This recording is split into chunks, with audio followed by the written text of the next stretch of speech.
Pak Kiai, saya mau nanya apa hukumnya melaksanakan kurban sedangkan kita belum melaksanakan akikah buat anak. Dua, apa boleh kurban atas nama istri sedangkan suami belum?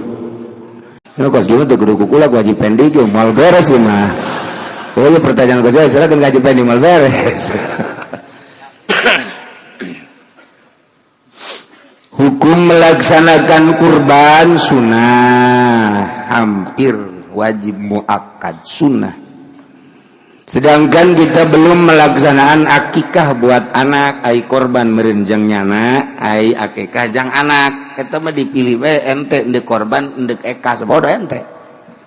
Acan endek ekahan anak bae jadi, acan korban kula bae masalah. Terserah tuh kos gitu. Dek ngekahan anak bae teh lah mangga. Ndek korban bae urang teh lah mangga. Nu bagus mah korban ongkoh ekah ongkoh.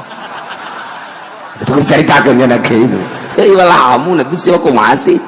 Embe na dua beres. Urang korban urang hiji, anak ekahan beres. Mun teu boga cenah embe na teu boga hiji-hiji acan ulah ngomong sia. Kotok. Kotok bae kotok jago. Kotok jago pencit bakakak ku urang nu ngadaharna urang deui.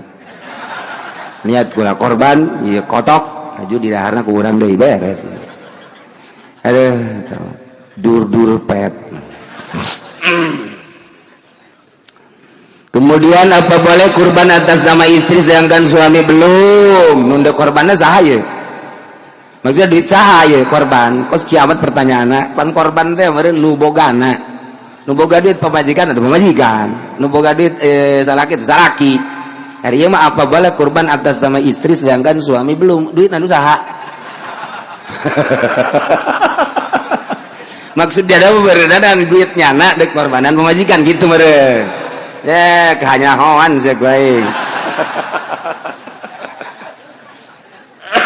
Jadi duit na duit salaki tapi ngorbanan pemajikan nyana na insan korban masalah.